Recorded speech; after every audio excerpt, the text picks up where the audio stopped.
नमस्कार, मी प्राध्यापक डॉक्टर विजय ककडे, भगवान महावीर अध्यासन केंद्र शिवाजी विद्यापीठ कोल्हापूर मार्फत आपलं सहर्ष स्वागत करतो. भगवान महावीरांचे विचार विश्वधर्म प्रस्थापित करण्यासाठी अत्यंत आवश्यक आहेत. जिनसूत्र किंवा जिनसंदेश या पद्धतीने आपण आता वेबिनारच्या मार्फत सातत्याने भेटणार आहोत. जैन धर्म हा अहिंसा प्रस्थापित करणारा आणि जागतिक शांततेसाठी आचार धर्म देणारा अशा प्रकारचा एक महान धर्म आहे. या धर्माची सर्व सूत्रे व्यवस्थितरित्या शास्त्रीय पद्धतीने समजून घेणे, त्याच्यावरती आधुनिक पद्धतीने विचार करणे हा आमच्या अभ्यासकेंद्राचा मुख्य उद्देश आहे. आणि त्या अनुषंगाने मला सांगायला अतिशय आनंद वाटतो की या पद्धतीने भगवान महावीरांचे आणि जैन धर्माचे जे काही महत्त्वाचे विचार आहेत त्याच्यावरती सातत्याने आम्ही आंतरराष्ट्रीय चर्चासत्र घेत आहोत, राष्ट्रीय चर्चासत्र घेत आहोत, ग्रंथ प्रकाशन करीत आहोत आणि गेली 17 वर्ष आमचं अध्यासन केंद्र हे सातत्याने या पद्धतीने काम करत आहे.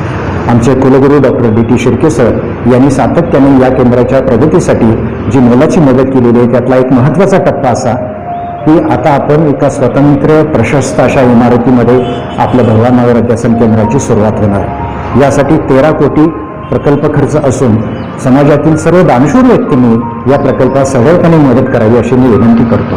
आपण सर्वजण या अभ्यास मालिकेमध्ये सातत्याने सहभागी व्हा.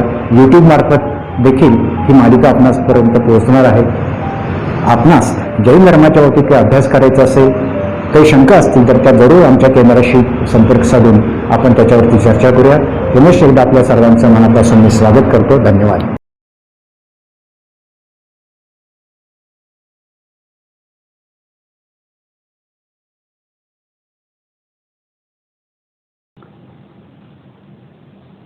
नमस्कार. शिवाजी विद्यापीठाच्या भगवान महावीर अध्यासनामार्फत जिनसूत्र व्याख्यानमालेची सुरुवात आज होते. एक चांगली व्याख्यानमाला शिवाजी विद्यापीठाचं भगवान महावीर अध्यासन सुरुवात करते आणि या अध्यासनामार्फत गतवर्षी सुद्धा दशधर्मावरील 10 व्याख्यानं आयोजित केली होती आणि त्या 10ही व्याख्यानाला अतिशय चांगला प्रतिसाद समाजातून मिळाला आणि या वर्षी जिनसूत्र व्याख्यानमाला प्रारंभ होते. या व्याख्यानमाला सुरू करायची मूळ कल्पना भगवान महावीर अध्यासनाची जरी असली तरी सुद्धा या अध्यासनाचे प्रमुख डॉक्टर विजय काकडे हे अभिनंदनास पात्र आहेत. तसेच भगवान महावीर अध्यासन यांची सल्लागार समिती आहे. या सल्लागार समितीचे सन्माननीय सदस्य सुद्धा अभिनंदनास पात्र आहे. त्यांनी सुचवलेल्या या काही बाबी होत्या, त्यातली एक व्याख्यानमाला ही एक बाब आहे असं म्हणायला काही हरकत नाहीये. या अध्यासनामार्फत विविध उपक्रम घेतले जातात. संशोधनाचा एक भाग म्हणून त्याच्याकडे पाहिलं जातं. समाजापर्यंत जैन धर्माची जी तत्व आहेत ती समाजापर्यंत नेणे आणि समाजाचं स्वास्थ्य कसं चांगलं टिकेल याकडे पाहणे हा सुद्धा या अध्यासनाचा एक उद्देश असतो. मित्रहो, गेले 2 वर्ष आपण एका वेगळ्या परिस्थितीमधून जात आहोत आणि थोडीशी परिस्थितीमध्ये सुधारणा झालेली आहे. पण या 2 वर्षामध्ये ज्या 2 मुख्य बाबी आपल्या सर्वांच्या लक्षात आल्या असतील त्या म्हणजे या पृथ्वीतलावर चांगलं आरोग्य असणे आणि ते टिकवणे सर्वांच्या दृष्टीने एक आव्हान आहे असं म्हटलं तर चालेल. आरोग्य हे 2 प्रकारचं आहे. एक म्हणजे मानसिक आरोग्य आणि दुसरं आरोग्य अर्थातच आपलं शारीरिक आरोग्य. जैन धर्मामध्ये या दोन्ही गोष्टीसाठी जी तत्व दिलेली आहेत ती अंगीकारणे हे अतिशय आवश्यक आहे असं वाटतं. आणि हाच धागा पकडून या सगळ्या व्याख्यानमालेमध्ये त्या दृष्टीने चर्चा होणार आहे. आणि जे तज्ज्ञ आहेत यामध्ये याची सुरुवात या व्याख्यानमालेचं पहिलं पुष्प डॉक्टर अजित पाटील हे गुंत आहेत आणि त्याचबरोबर डॉक्टर सुषमा रोटे, डॉक्टर नेमिनाथ शास्त्री आणि डॉक्टर महावीर शास्त्री हे सुद्धा या व्याख्यानमालेमध्ये सहभागी होत आहेत. या सर्वांना मी खरं म्हणजे प्रारंभिक धन्यवाद देतो की अतिशय चांगली व्याख्यानमाला आणि त्यामध्ये यांचा सहभाग हे शिवाजी विद्यापीठाच्या भगवान महावीर अध्यासनामध्ये एक चांगल्या उपक्रमाला पुढे घेऊन जाणारी गोष्ट आहे असं मी मानतो. डॉक्टर विजय ककडे हे नेहमीच अशा उपक्रमामध्ये हिरिरीने भाग घेतात आणि ते उपक्रम पुढे घेऊन जात असतात. शिवाजी विद्यापीठामध्ये विविध अध्यासनं आणि त्यामार्फत असणारी व्याख्यानं, यामध्ये भगवान महावीर अध्यासनामार्फत असणारी व्याख्यानं निश्चितच अतिशय उपयोगी आणि समाज उपयोगी आहेत असं म्हणायला काही हरकत नाही आहे. मी शिवाजी विद्यापीठाच्या वतीनं या व्याख्यानमालेला खूप साऱ्या शुभेच्छा देतो आणि थांबतो. नमस्कार. आपण आमच्या वेब सिरीजसाठी देत असलेला अतिशय चांगला प्रोत्साहनात्मक प्रतिसाद आम्हाला या कामी आणखीन आनंद आणि उत्साह देत आहे. जैन अंकदर्शन किंवा अंकातून जैन तत्त्वज्ञान हा विषय सांगलीचे सुप्रसिद्ध डॉक्टर अजित पाटील यांनी मांडलेले आहे. दक्षिण भारत जैन सभेचे ते महामंत्री आहेत आणि अतिशय अभ्यासपूर्ण अशा प्रकारची त्यांची व्याख्यानं आपण ऐकली असतीलच, परंतु आज वेब सिरीजच्या मार्फत त्यांची ही व्याख्याने आजपासून आम्ही तुम्हाला देत आहोत. या बाबतीतल्या आपल्या प्रतिक्रिया आम्हाला जरूर कळवा, त्याचा उपयोग आम्हाला सुधारणा करण्यासाठी होऊ शकेल. नमस्कार. सर्वांना सस्नेह जय जिनेंद्र. जैन धर्म, जैन तत्त्वज्ञान हे अतिशय सखोल आहे. जैन धर्म यातला जैन हा शब्द जो आहे तो जिन यावरून आलेला आहे. सर्वसाधारणपणे असं म्हटलं जातं की आपल्याला 11 इंद्रिय आहेत, 5 ज्ञानेंद्रिय, 5 कर्मेंद्रिय आणि 11वं मन. तर या सर्व इंद्रियांच्यावर ज्यांनी विजय मिळवलेला आहे ते म्हणजे जिन, म्हणजेच जैन होत. अशा अर्थानं या ठिकाणी हा जैन शब्द आलेला आहे. जैन धर्म म्हटल्यानंतर अर्थातच आपल्याला इंद्रियावर विजय मिळवणं ही संकल्पना अत्यंत मूलभूत अशा पद्धतीची या ठिकाणी अपेक्षित आहे. असे वर्तमानकालीन 24 तीर्थंकर होऊन गेले की ज्यांनी आपल्या या सर्व इंद्रियांच्यावर विजय मिळवला, आपल्या या नश्वर शरीराचा त्याग केला आणि आपल्या आत्म्याला मोक्षमार्गाला घेऊन जाऊन मोक्षस्थानी म्हणजे सिद्धशिलेवर आज ते अत्यंत भक्तिभावानं त्या ठिकाणी विराजमान झालेले आहेत. अनंत सुख, अनंत वीर्य, अनंत बल अशा सर्व गुणांची प्राप्ती ही आज सिद्धांच्याकडं असते. तर असे हे सिद्ध परमेष्ठी म्हणजेच जैन तत्त्वज्ञानातले, जैन धर्मातले सर्वोच्च श्रेष्ठ असे परमेष्ठी होत. अशा ह्या जैन तत्त्वज्ञानाबद्दल अत्यंत सखोल असं वर्णन हे आपल्याला संपूर्ण जैन शास्त्रामध्ये हे आढळून येतं. साक्षात ज्यावेळी या तीर्थंकरांना केवल ज्ञानाची प्राप्ती होते आणि ते समवचरणाच्या माध्यमातून संपूर्ण जीवांच्यासाठी हा हिताचा उपदेश देतात, त्याला भगवंतांची वाणी खिळली असं म्हणतात. तर अशी ही साक्षात भगवंतांची जी काही वाणी आहे तो म्हणजेच हा जैन तत्त्वज्ञानाचा भाग आहे. अशा ह्या जैन तत्त्वज्ञानामध्ये जे काही अत्यंत विस्तृतपणे सांगितलेलं आहे ते अगदी थोडक्यात सुरुवातीला या ठिकाणी आपण नटशेल ज्याला आपण म्हणतो किंवा एखाद्या छोट्याशा कुपीमध्ये भरपूर काही भरून ठेवलेलं असतं त्याला असं म्हणतो, किंवा हल्लीच्या प्रचलित भाषेमध्ये CD ज्याला म्हणतात, कॉम्पॅक्ट डिस्क, अशा आपण 10 गोष्टींच्या माध्यमातून या ठिकाणी या जैन तत्त्वज्ञानाचा परिचय करून घेण्याचा प्रयत्न करणार आहोत. अर्थात तत्त्वज्ञान खूप सखोल आहे, विस्तृत आहे. विवेचन त्याचं प्रत्येक मुद्द्यानुसार आपल्याला पुढं क्रमशः हे करणं किंवा आपण करत गेल्यानंतर लक्षात येत जाईल. परंतु आपण सर्वसाधारणपणे जर बघितलं तर 1 ते 10 आकडे, या 1 ते 10 आकड्यामध्ये हे जैन तत्त्वज्ञान कशा पद्धतीनं सामावलेलं आहे त्याचं थोडक्यात या ठिकाणी आज आपण हे विवेचन पण थोडक्यात या ठिकाणी बघणार आहोत. 1 ते 10 आकड्यांच्या माध्यमातून हा संपूर्ण जैन तत्त्वज्ञानाचा भाग आपण समजावून घेण्याचा प्रयत्न करूया. 1 म्हणजेच आत्मा, त्यालाच जीव किंवा त्यालाच शिव असं पण म्हटलं. आत्मा हा सर्वश्रेष्ठ आहे आणि या आत्म्यानं आपलं संपूर्ण कल्याण करून घेतल्यानंतर तो सिद्धशिलेवर जाऊन विराजमान होतो. असा हा आत्मा प्रत्येक जीवाच्या शरीरामध्ये आहे, प्रत्येक जीवाकडं आहे आणि प्रत्येक सजीव म्हणजेच आत्मायुक्त जो काही जीव आहे तो आपल्या ह्या आत्म्याचं कल्याण करून घेण्यासाठी सातत्यानं क्रियाशील असतो. असं हे जीव म्हणजेच आत्मा याचं वैशिष्ट्य आहे, हे वेगळेपण आहे. हा आत्मा दिसत नाही, बिनमूर्ती चिन्मूर्त असा आहे. तो ज्या शरीरामध्ये असेल तितक्या त्या शरीराला तो व्यापून राहतो. अशा पद्धतीनं एक म्हणजे हा आत्मा ह्याचं सर्वश्रेष्ठत्व हे जैन तत्त्वज्ञानामध्ये आपल्याला बघायला मिळतं. शरीराच्या माध्यमातून असलेला आत्मा या ठिकाणी अपेक्षा काय आहे, तर हे संपूर्ण शरीरातून निघणं, जन्म जरा मृत्यू हे छेदणं आणि या सगळ्याच्या पलीकडं सिद्धशिलेवर जाऊन कायमस्वरूपी विराजमान होणं. आता हा एक मुद्दा झाला. याच्याविषयी सविस्तर अजून आपल्याला पुढे खूप बोलता येईल. दोन, जीव आणि अजीव. आता दोन या आकड्याबद्दल सांगत असताना दोन महत्त्वाच्या गोष्टी सांगितल्या, जीव आणि अजीव. आता जीव म्हणजे काय हे आपण सांगितलं, त्यालाच आपण आत्मा असं म्हटलं. तर ज्यांच्याकडं असं जीवत्व नाही किंवा सजीवत्व नाही, चेतनत्व नाही, त्याला म्हटलेलं आहे अजीव. आणि असं जे काही आहे ते संपूर्ण सृष्टीमध्ये आत्मा सोडून बाकीचं जे काही आहे त्याला अजीव असं म्हटलं. आपलं शरीरसुद्धा आत्मा आहे तोपर्यंत त्या ठिकाणी ते सजीव आहे. आत्मा एकदा निघून गेला की ते निर्जीव झालं, त्याला आपण अजीव असं म्हणतो. अशा पद्धतीनं दोन आकड्यातला हा पहिला मुद्दा झाला. दुसरा मुद्दा येतो तो म्हणजे नय.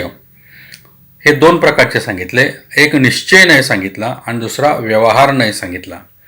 आता निश्चय नय याचा अर्थ काय आहे, आपल्या केवळ आणि केवळ आत्म्याचं चिंतन मनन करणं, त्याला निश्चय नय असं म्हटलं. आणि हे करण्यासाठी आपल्याला ह्या शरीराचं माध्यम उपयोगी पडतं, या धर्माचं माध्यम उपयोगी पडतं, मंदिराचं भगवंतांचं माध्यम उपयोगी पडतं. हा जो काय सगळा मार्ग आहे त्याला त्या ठिकाणी म्हटलं व्यवहार. व्यवहार नाही आणि निश्चय नाही. निश्चय नाही हा सर्वश्रेष्ठ आहे. निश्चय नयाकडं घेऊन जाण्यासाठी जो निमित्त मात्र असतो, जो साधन रूपी असतो, जो माध्यम म्हणून उपयोगी पडतो, त्याला म्हटलेला आहे व्यवहार. या दोन आकड्यातला तिसरा प्रकार येतो जीवाचे प्रकार, मुक्त जीव आणि संसारी जीव. आता मुक्त जीव म्हणजे आपण पहिला जो आकडा बघितला त्याचं ज्यावेळी आत्म्याचं वर्णन केलं, तिथं ज्यावेळी सिद्ध शिलेवर विराजमान होतात ते सगळे मुक्त जीव आहेत. ह्या संसारातून सगळे पलीकडे गेलेले आहेत. आणि जे संसारात आहेत, ह्या मध्य लोकात आहेत, त्यांना म्हटलेलं आहे संसारी जीव. अशा रीतीनं ह्या दोन आकड्यामध्ये हा तिसरा उपभेद बघितला.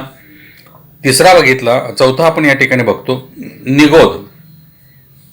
हा नरकातला प्रकार आहे आणि त्या ठिकाणी नित्य आणि इतर म्हणजे नरकामध्ये जन्म घेणं, नरकामध्ये काही काळ वास्तव्य करणं, तिथंच मृत्यू पावणं आणि पुन्हा तिथंच जन्मणं, हा त्याला आपण म्हणतो नित्य निगोध असा आहे. आणि तिथून बाहेर पडून दुसऱ्या गतीमध्ये जाणं, त्याला त्या ठिकाणी इतर असं म्हटलं. तर अशा रीतीनं निगोधाचे हे दोन प्रकार आपल्याला बघायला मिळतात. आता आपण तिसरा 3 या आकड्याकडे येऊया. इथं सांगितलेलं आहे यातला पहिला भाग म्हणजे रत्नत्रय, सम्यक दर्शन, सम्यक ज्ञान आणि सम्यक चारित्र्य. ह्या तिघांना मिळून रत्नत्रय असं म्हटलं. म्हणजे भगवंतांनी सांगितलेल्या संपूर्ण या तत्वावर श्रद्धा ठेवणं म्हणजे सम्यक दर्शन, त्याच्याविषयी माहिती करून घेणं म्हणजे सम्यक ज्ञान आणि त्याप्रमाणे आचरण करणं म्हणजे सम्यक चारित्र्य. तर अशा रीतीनं हा 3 आकड्यातला पहिला भाग सांगितला. दुसरा येतो 3 लोक म्हणजे अधोलोक, मध्यलोक आणि ऊर्ध्वलोक. अधोलोकामध्ये जे काही अनंत जीव आहेत, मध्यलोकामध्ये जे काही जीव आहेत, हे सगळे ऊर्ध्वलोकाकडं जाण्याचा प्रयत्न करतात. अशा रीतीनं ह्या लोकाचं म्हणजे ह्या संपूर्ण सृष्टीचं 3 भागामध्ये विभाजन केलं. 3 या आकड्यातला तिसरा उपप्रकार येतो आणि त्याला म्हटलेलं आहे गुप्ती. मनगुप्ती, वचनगुप्ती आणि कायगुप्ती. म्हणजे आपल्या मनामध्ये जे काही आहे इतरांच्या विषयी कदाचित ते कटू असेल तर ते मनातच ठेवणं. वचनगुप्ती अशा रीतीचं कोणतेही वचन म्हणजेच आपण न बोलणं. आणि तिसरं म्हणजे अशा रीतीनं कोणतीही शारीरिक हालचाल न करणं, त्याला म्हटलेलं आहे 3 प्रकारच्या गुप्ती. या रत्नत्रयाचे संबंधित आपण 3 जो आकडा बघतोय त्याच्यातला चौथा मुद्दा आपण बघतोय, त्याला म्हटलेलं आहे मूढता. देवमूढता, गुरुमूढता आणि लोकमूढता. मूढता याचा अर्थ आहे की पाखंडीपणा किंवा विपरीतपणा, विचित्र, काही ज्याला आपण योग्य नाही, अयोग्य आहे अशा पद्धतीचं म्हणतो, असं सगळं म्हणजेच मूढता. मग ते देवाविषयी काही चुकीच्या कल्पना, त्याच पद्धतीनं गुरूंच्या विषयी काही चुकीच्या कल्पना, त्यालाच पाखंडी मूढता असं म्हटलं. आणि काही समाजामध्ये आपल्याला बघायला मिळतात काही चुकीच्या गोष्टी किंवा त्या ठिकाणी आपण चुकीच्या गोष्टी करत राहतो वगैरे, त्याला लोकमूढता असं म्हटलं. या 3 आकड्याशी संबंधित 5वा मुद्दा येतो आणि तो म्हणजे सम्यक ज्ञानाचे दोष. हे 3 प्रकारचे आहेत. एक संशय, दुसरं विपर्यय आणि तिसरं अनध्यवसाय. संशयाचा अर्थ काय, हे किंवा ते याच्याविषयी आपल्यामध्ये संशय निर्माण होणं. म्हणजे काठी आहे की साप आहे हे उदाहरण नेहमी दिलं जातं, इथं संशय आहे. विपर्यय, जर त्या ठिकाणी काठी असेल तर त्याला साप समजणं हा विपर्यय झाला, म्हणजे विपरीत झालं. आणि अनध्यवसाय म्हणजे निर्णयच न करणं, साप आहे की काठी आहे याच्यातला पक्का निर्णय न होणं, याला म्हणायचं सम्यक ज्ञानाचे त्या ठिकाणचे 3 दोष. 3 या आकड्यातला पुढचा 6वा मुद्दा येतो आणि तो म्हणजे खरे देव, खरे शास्त्र आणि खरे गुरु. असे 3 गोष्टी या ठिकाणी पुन्हा येतात. म्हणजे जे काही खरे आहेत, योग्य आहेत, सम्यक आहेत, शास्त्रोक्त आहेत, आगमोक्त आहेत, ज्यांच्या माध्यमातून ज्यांचं आपण त्या ठिकाणी आचरण, मनन, पूजन, भजन केलं तर आपलं त्या ठिकाणी कल्याण होऊ शकतं, त्या सगळ्यांना खरे देव, खरे शास्त्र आणि खरे गुरु असं म्हटलं जातं. आणि या 3 आकड्यातला 7वा मुद्दा येतो आणि तो म्हणजे तिर्यंच जीव. जे काही जीवाचे 4 प्रकार आहेत त्या 4 प्रकारापैकी त्यातला जो काही तिर्यंच नावाचा जीव आहे त्याचे 3 प्रकार येतात. एक जलचर जे पाण्यात राहतात, जे स्थलचर जे जमिनीवर राहतात आणि जे नभचर म्हणजे जे अवकाशात राहतात. अशा 3 प्रकारांचे जीव तिर्यंच या गतीतल्या जीवांचे असतात. आता आपण 4 या आकड्याकडे येऊया. आता 4 जो आकडा आहे तो पहिल्यांदा त्या ठिकाणी त्यातला पहिला मुद्दा येतो आणि तो म्हणजे चतुर्गती. म्हणजे आपण जे काही परिभ्रमण करत राहतो त्या परिभ्रमणाला गती असं म्हटलं. आणि त्याच्यामध्ये पहिला मुद्दा येतो तो म्हणजे नरक गती, तिर्यंच गती, मनुष्य गती आणि देवगती. अशा 4 पद्धतीच्या गतींचं वर्णन हे शास्त्रात केलं. 4 प्रकारचे दुसरा मुद्दा येतो ते म्हणजे कषाय, जे आत्मतत्वाला कसतात, बांधून ठेवतात, ज्या माध्यमातून आपल्याला आत्मतत्वाच्या गुणांची अभिव्यक्ती करणं हे अवघड होतं, त्यांना कषाय असं म्हटलं. ते 4 प्रकारांचे आहेत. क्रोध, मान, माया आणि लोभ असे हे 4 कषाय आहेत. त्याच पद्धतीनं 4 प्रकारच्या हिंसा ह्या आपल्याला बघायला मिळतात. त्यामध्ये आरंभी हिंसा, उद्यमी हिंसा, विरोधी हिंसा आणि संकल्पी हिंसा असे हिंसेचे पुन्हा 4 प्रकार आहेत. हिंसा याचा अर्थ एखाद्या जीवाचा घात करणं, मारणं. असं प्रत्यक्ष बाह्य स्वरूपात आपण मारतो किंवा त्या ठिकाणी आपण मनात तशा पद्धतीचे भाव आणतो, त्याला सुद्धा त्या ठिकाणी हिंसा असंच म्हटलं. आरंभी म्हणजे आपण एखादं काम करत असताना जी काही आरंभ करत असतानाची क्रिया होते त्याला आरंभी हिंसा म्हटलं. आपण काही उद्योग करतो त्यामध्ये काही प्रकारची हिंसा होते. त्याच्यानंतर विरोधी हिंसा, विरोधाला विरोध म्हणून आपण हिंसा करतो. आणि चौथा भाग संकल्पी हिंसा, म्हणजे एखाद्याच्या विषयी मनामध्ये काही आपण विपरीत, चुकीचं, अयोग्य किंवा त्या ठिकाणी त्याच्या विरोधी असं डोक्यात ठेवून त्याप्रमाणे संकल्प करतो आणि त्या व्यक्तीचा घात करतो, तर दुसऱ्या प्राण्याचा घात करतो, त्याला संकल्पी हिंसा असं म्हटलं. 4 या आकड्याचा चौथा उपप्रकार येतो तो म्हणजे दान. 4 प्रकाराचं दान केलं जातं. दान याचा अर्थ आपल्याकडे जे आहे ते आपण दुसऱ्याला देणं, त्याला आपण दान असं म्हणतो. त्यामध्ये आहारदान, औषधदान, शास्त्रदान आणि वस्त्रदान असे 4 दानाचे प्रकार येतात. त्यामध्ये आपल्याकडचा आहार हा दुसऱ्याला देणं, आपल्याकडची औषधी दुसऱ्याला देणं, आपल्याकडं शास्त्र जे काही आहे म्हणजेच आपल्याकडं ज्ञान जे आहे ते दुसऱ्याला देणं आणि आपल्याकडं वस्त्र वगैरे जे काही आहे ते दुसऱ्याला देणं. यामध्ये सर्वश्रेष्ठ अभयदान असं पण सांगितलेलं आहे. हा एक प्रकार आणखीन आपल्याला बघायला मिळतो. म्हणजे एखाद्या जीवाला त्या ठिकाणी जगायला स्वातंत्र्य देणं त्याला अभयदान असं म्हटलं. 4 या आकड्यातला 5वा प्रकार येतो त्यांना त्रस जीव असं म्हटलं. म्हणजे जीवांचे जे काही वेगवेगळे प्रकार आहेत त्यामध्ये त्रस जीव, या त्रस जीवांचे 4 प्रकार. ज्यांना इंद्रियांचं त्या ठिकाणी वास्तव्य ज्यांच्याकडं आहे त्यांना त्रस जीव असं म्हटलं.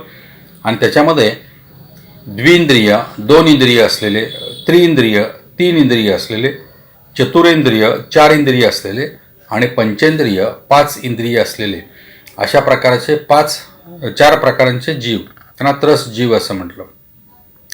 त्यानंतर देवांचे पण 4 प्रकार सांगितले. तो 6वा मुद्दा येतो. एक भवनवासी देव, व्यंतरवासी देव, ज्योतिष्कवासी देव आणि वैमानिक देव. अशा पद्धतीनं या देवांचे पुन्हा त्या ठिकाणी आपल्याला हे 4 प्रकार केलेले दिसून येतात.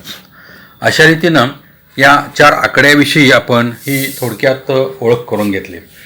आता पुढचा आकडा येतो तो म्हणजे 5. यामध्ये बरेच आपल्याला भाग बघायला मिळतात. त्यातला पहिला सगळ्यात भाग येतो तो म्हणजे परमेष्ठी. परम इष्ट जे असतात, जे वंदनीय असतात, जे पूजनीय असतात, ज्यांना आपण त्या ठिकाणी मनोभावे नमस्कार करतो आणि ज्यांच्याकडून आपल्याला आपल्या स्वतःचं कल्याण करून घेण्यासाठी हिताचा उपदेश मिळतो त्यांना परमेष्ठी असं म्हटलं. ते 5 प्रकारांचे आहेत. पहिलं सांगितलं अर्यंत परमेष्ठी, दुसरे सिद्ध परमेष्ठी, तिसरे आचार्य परमेष्ठी, चौथे उपाध्याय परमेष्ठी आणि 5वे साधू परमेष्ठी. असे परमेष्ठींचे हे 5 प्रकार आपल्याला बघायला मिळतात. जे मोक्षाला गेलेत ते फक्त आणि फक्त आत्म या अवस्थेमध्ये आहेत, जीव या अवस्थेमध्ये आहेत.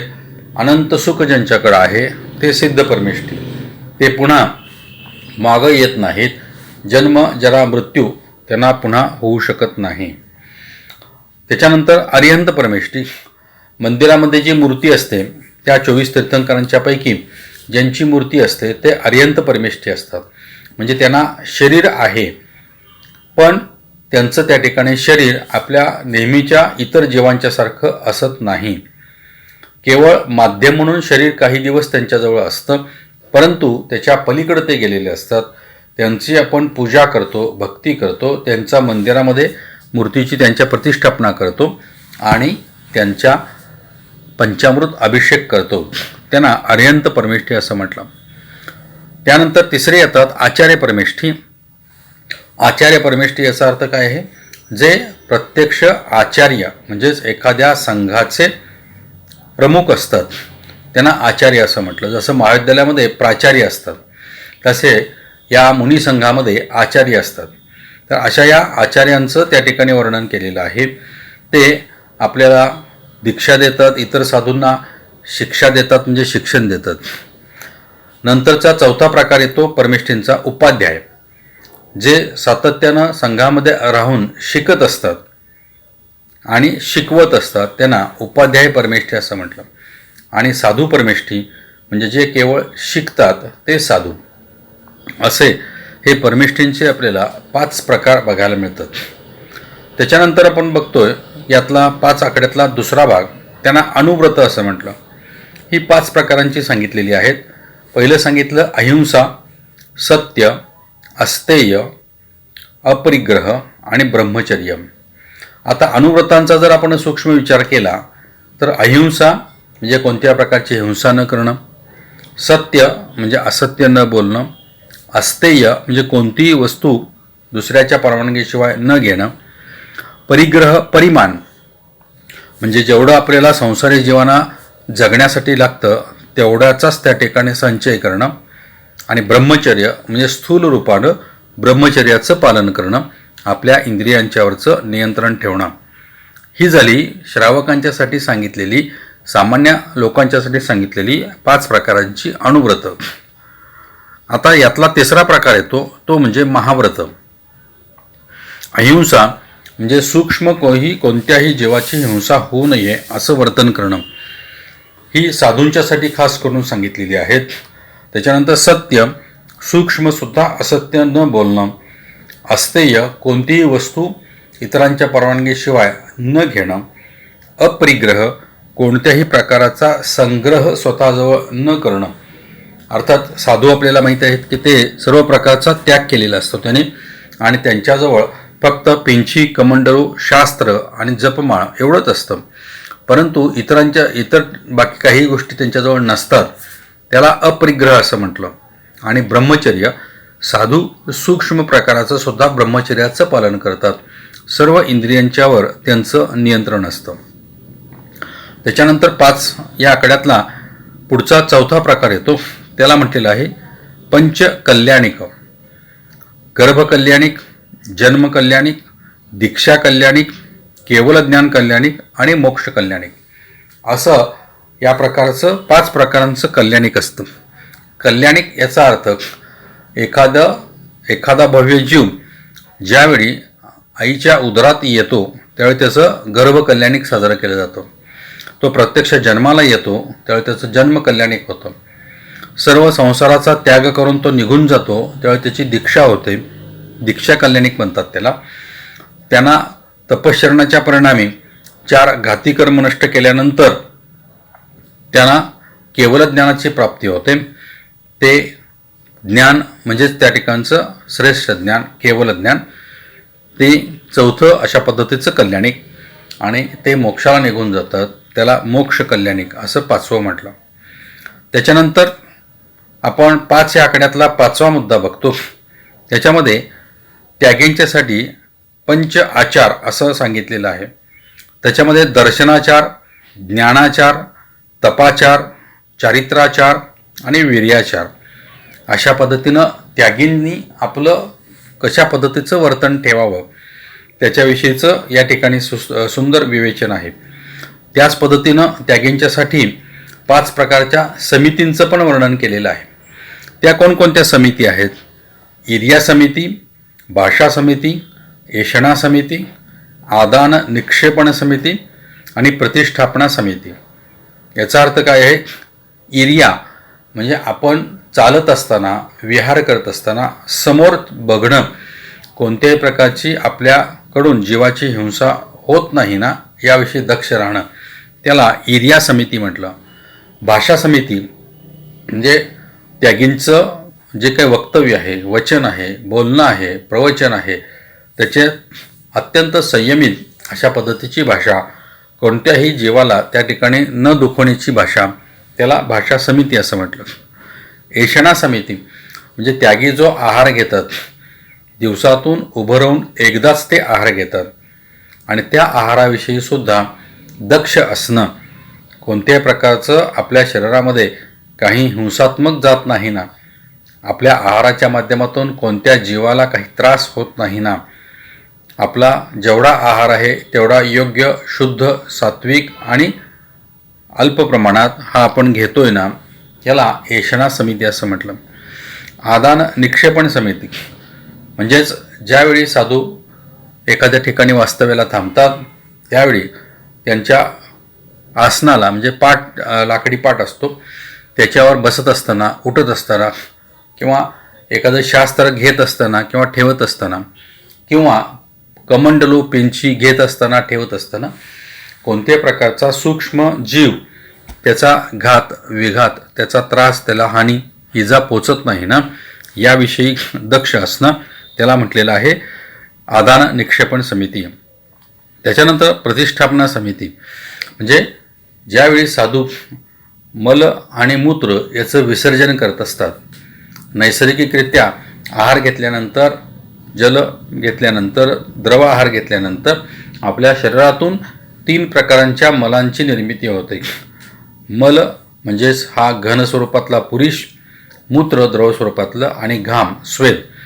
हे विसर्जन करत असताना आपल्या ह्या मलमूत्र विसर्जनाच्या परिणामी कोणत्याही जीवाला कोणत्याही प्रकारचा त्रास होत नाही ना, कोणत्याही जीवाची हिंसा, विराधना, त्रास, त्रागा, त्याला हानी होत नाही ना याविषयीची जागृती ठेवणं, त्याला म्हटलेलं आहे प्रतिष्ठापना समिती. त्याच्यानंतर यातला पुढचा मुद्दा येतो आणि तो म्हणजे 7वा मुद्दा 5 या आकड्यातला ज्ञान. 5 प्रकारांच्या ज्ञानांचं वर्णन शास्त्रामध्ये केलेलं आहे. मतिज्ञान, श्रुतज्ञान, अवधिज्ञान, मनपर्यय ज्ञान आणि केवल ज्ञान. मतिज्ञान म्हणजे आपण स्वतः त्या ठिकाणी जे काही ज्ञान आपल्याकडं असतं ते मतिज्ञान, आपली मती म्हणजे बुद्धी ज्याला आपण म्हणतो. श्रुतज्ञान म्हणजे दुसऱ्याकडून काही आपण ऐकतो. श्रु म्हणजे ऐकणं, दुसऱ्याकडून घेणं, मग ते आपले इष्ट मित्र असतील, साधू असतील किंवा इतर आपले कोणीतरी त्या ठिकाणचे जवळचे कल्याण करणारे आपले भव्य जीव असतील, त्यांच्याकडून अशा पद्धतीचं ज्ञान घेणं त्याला श्रुतज्ञान म्हटलं. अवधिज्ञान म्हणजे काही काळानंतर पुढं काय होऊ शकेल, भविष्यामध्ये काय घडू शकेल हे आज या ठिकाणी जाणणं त्याला अवधिज्ञान असं म्हटलं. मनप्रिय ज्ञान म्हणजे दुसऱ्याच्या मनामध्ये काय चाललेलं आहे, आपल्या समोर जी एखादी व्यक्ती असेल त्या व्यक्तीच्या मनामध्ये काय चाललेलं आहे, मग ते आपल्याविषयी असेल किंवा इतर कोणाही विषय असेल, पण त्याच्या मनात जे काही चालू असतं त्याच्याविषयीचं ज्ञान हे आपल्याला होणं त्याला मनपर्यय ज्ञान असं म्हटलं. आणि 5वं ज्ञान आहे केवल ज्ञान म्हणजे अर्थातच सर्वश्रेष्ठ अशा पद्धतीचं केवल ज्ञान. अगदी थोडक्यात म्हणायचं झालं तर केवळ आणि केवळ ज्ञानाशिवाय तिथं काहीही असत नाही, त्याला केवल ज्ञान असं म्हटलं. असं पूर्णत्वानं निर्लेप ज्याला आपण म्हणतो असं ज्ञान असतं. म्हणजे 3 काळ जे आपण सांगितले, भूतकाळ, भविष्यकाळ, वर्तमान काळ, 3 लोक सांगितले, ऊर्ध्वलोक, मध्यलोक, अधोलोक. यामधले याच्यावर सगळे जे काही जीव आहेत त्या सर्व जीवांचं ज्ञान त्यांच्या परिवर्तनाशिवाय पर्यायासह एका क्षणात जे होतं त्याला म्हटलेलं आहे केवल ज्ञान. हे तीर्थंकरांना असतं आणि असे तीर्थंकर केवलज्ञानी असतात आणि त्यांची मंदिरामध्ये आपण मूर्ती प्रतिष्ठापित करतो आणि त्यांचा पंचामृत अभिषेक, त्यांचं मनन, पूजन, भजन वगैरे करतो. त्याच्यानंतर सांगितलं 5 या आकड्याविषयी पुढचा मुद्दा येतो तो म्हणजे इंद्रिय 5 असतात. त्याच्यामध्ये त्वक इंद्रिय म्हणजे स्पर्श ज्या माध्यमातून आपल्याला समजतो ती त्वचा. जिव्हा म्हणजे ज्याच्या माध्यमातून आपल्याला चव किंवा रस कळतो ते जिव्हेंद्रिय. ज्याच्या माध्यमातून आपल्याला वास किंवा त्या ठिकाणी गंध कळतो ते नासांद्रिय. ज्या इंद्रियाच्या माध्यमातून आपल्याला दर्शन होतं, प्रत्यक्ष दिसतं त्याला नेत्र इंद्रिय. आणि ज्या इंद्रियाच्या माध्यमातून आपल्याला ऐकू येतं त्याला कर्णेंद्रिय असं म्हटलं. तर अशा पद्धतीनं ही 5 इंद्रिय ही असतात. आणि मगाशी आपण बघितलं वर्णन की त्या ठिकाणी त्रस जीवांना जी काही 4 इंद्रिय असतात, 4 प्रकारचे त्रस जीव असतात, द्विंद्रिय, त्रिंद्रिय, चतुरेंद्रिय आणि पंचेंद्रिय. त्यातला हा पंचेंद्रिय म्हणजे श्रेष्ठ जीव, तो म्हणजे मनुष्यगतीतला जीव आणि तो त्या ठिकाणी संज्ञ आहे, म्हणजे त्याच्याकडे मनाची उपस्थिती आहे, भेदविज्ञान आहे म्हणजे चांगलं आणि वाईट, योग्य आणि अयोग्य, आपलं कल्याण कर, आपल्याला अकल्याण कर, आपलं हित कर, आपलं अहित कर, अशा पद्धतीने म्हणजे ज्याच्यामध्ये भेद करता येतो त्याला भेदविज्ञान असं म्हटलं. ते ज्या जीवाकडं असतं तो म्हणजे हा 5वा म्हणजे त्या ठिकाणचा पंचेंद्रिय जीव, तो पंचेंद्रिय, संज्ञी आणि भेदविज्ञानासहित मनुष्यगतीतला जीव. त्याच्यानंतर 5 या आकड्यातला पुढचा मुद्दा येतो त्याला म्हटलेलं आहे स्थावर जीव. स्थावर जीव, जीवाचे जे काही 2 प्रकार मुख्यत्वे करून सांगितले. एक सांगितला त्रस जीव, 2, 3, 4, 5 इंद्रिय असणारे, आणि स्थावर जीव म्हणजे केवळ एकच इंद्रिय असणारे. आणि त्याच्यामध्ये पुन्हा 5 प्रकार सांगितले. एक सांगितलं पृथ्वी कायिक जीव, पृथ्वी हेच इंद्रिय, जलकायिक जीव, अग्निकायिक जीव, वायुकायिक जीव आणि वनस्पती कायिक जीव. अशा पद्धतीनं 5 प्रकारांच्या जीवांचं वर्णन स्थावर जीव म्हणून केलेलं आहे.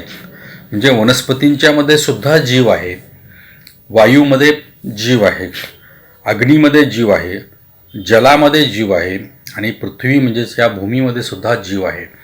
आणि म्हणून ह्या सर्वांना स्थावर जीव असं जैन तत्त्वज्ञानामध्ये सांगितलेलं आपल्याला बघायला मिळतं. आणि म्हणून पुढे जाऊन एका ठिकाणी असं त्याचं छान वर्णन करताना केलेलं आहे की कोणत्याही प्रकारे या सर्वापैकी कोणाचाही विनाकारण घात करू नका. म्हणजे जमीन विनाकारण उकरू नका, पाणी विनाकारण सांडू नका, अग्नी विनाकारण पेटवू नका, वारा वायू हा विनाकारण आपण एखाद्या रूममध्ये पंखा लावून निघून जातो असं पण नको.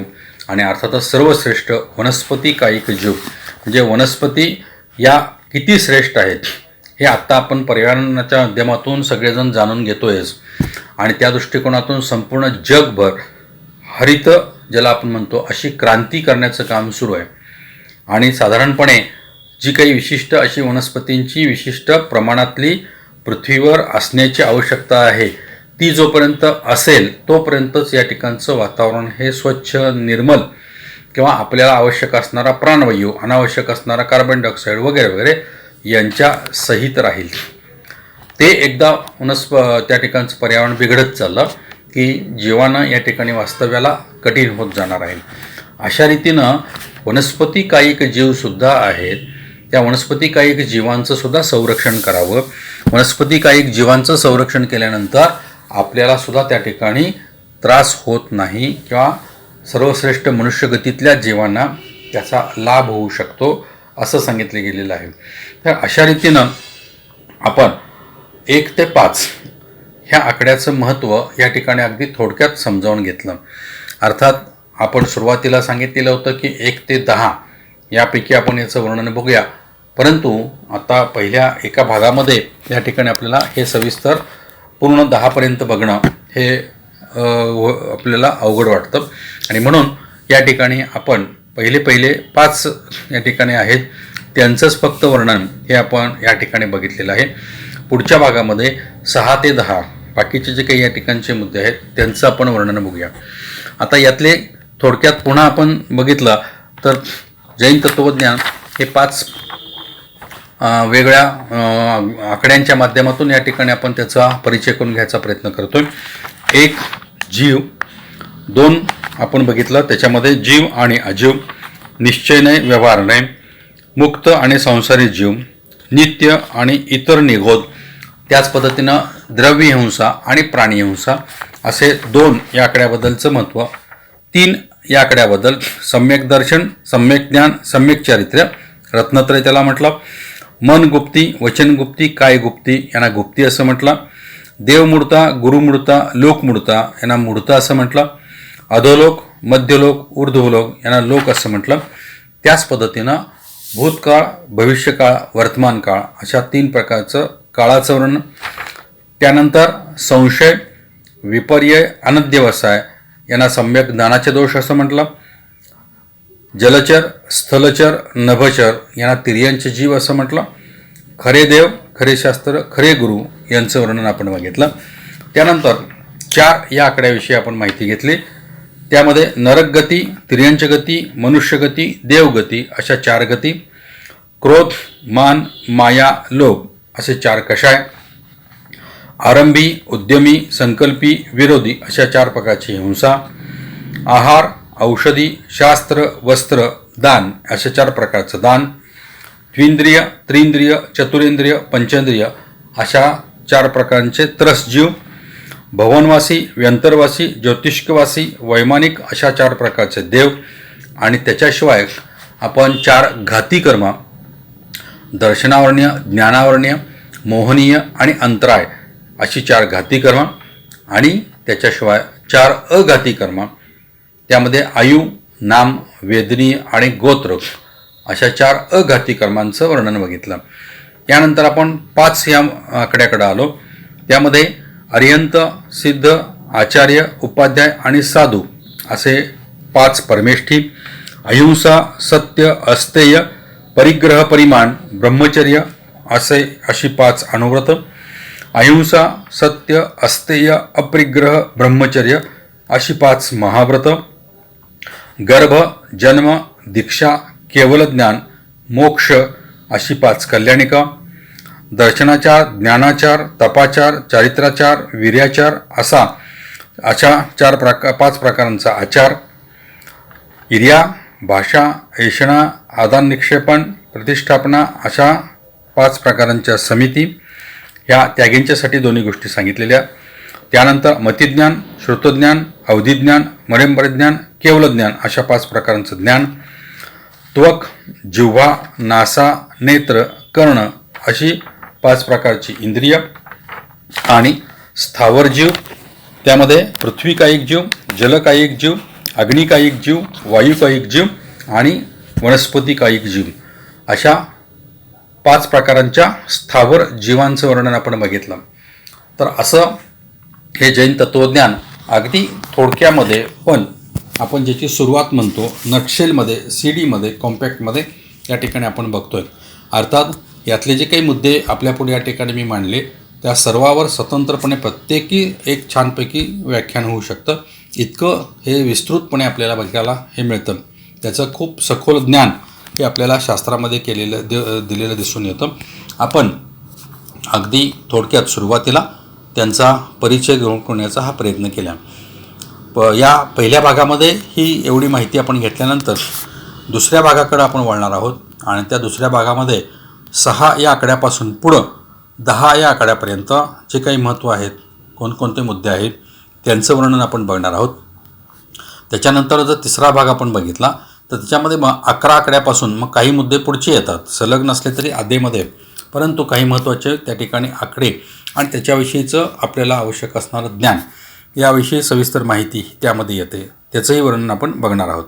तर अशा रीतीनं आपण या जैन तत्त्वज्ञानातील काही मूलभूत गोष्टींचा आपल्याला पुढं सिलेबसच्या दृष्टिकोनातून, अभ्यासाच्या दृष्टिकोनातून, माहिती करून घेण्याच्या दृष्टिकोनातून जो काही उपयोग होणार आहे त्याविषयी आपण ज्ञान करून घेतलेलं आहे.